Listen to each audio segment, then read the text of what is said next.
Bueno, al final ha sido un partido muy disputado, ¿no? En la que los dos equipos hemos dispuesto de ocasiones para llevarnos los 3 puntos, no ha sido así. Y al final un reparto de puntos que yo creo que ha sido justo por parte de ambos equipos. Los dos hemos tenido bastantes ocasiones. Por una parte nosotros hemos fallado, por otra ellos han fallado. Ha estado nuestro portero increíble, nosotros le hemos ayudado lo que hemos podido. Y nos vamos para casa con esa portería a cero que era lo que veníamos buscando, yo creo.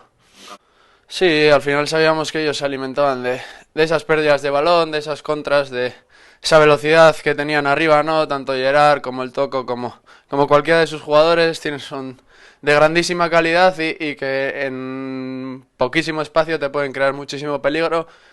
Yo creo que al final las llegadas de ellos han sido por desajustes nuestros, pero durante el juego yo creo que hemos estado bastante colocados, bastante juntitos. Yo por lo menos me he encontrado a gusto, hemos intentado sacar todo lo que hemos podido y pues gracias a Dios nos hemos llevado ese puntito para casa.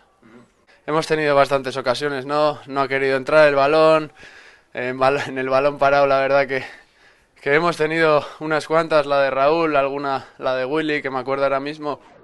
Bai, partidu intentsua. Nik uste bero asko gaurkoan, beraiek oso sendo beraien etxean, gol asko egiten liga osoan zehar, eta gaurkoan oso partidu gogorra biontza, nik uste biok aukera garbiak eduki ditugula agian golen bat sartzeko, biok esaten dut horre esan delako, agian Unai gehiago gelditu du edo gehiago ikusi da, gehiago egonda jokaldietan, Sergio agian gutxiago, baino orain txorituta nik uste bai Inigo, bai Guli eta batez ere Raulek dituzte gola sartzeko aukera oso politak eta garbiak eta ez dugu lortu ez da ere, baina nik uste partikusita emaitza justu izan dela.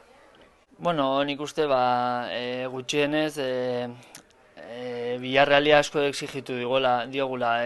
Beraiek ondo egonda sufritu dute, aukerak egin ditugu, agian etxetik kanpo pixkatori ere falta izan zaigu, nik uste gaurkoan batez ere geldikako jokaldietan izan da, baina nik uste beraik asko exigitu ditugula, aukerak egin ditugu, golak sartzeko aukerak egin ditugu, ez dugu lortu, baina behintzat nik uste gaurko partidua zapore hobea usten duela beste batzuk ikusita etxetik kanpo, eta espero dugu nola ez, hurrengo igandean gure jendearekin gaurko puntua onei egitea eta bueno, pare horretara ondo iristea.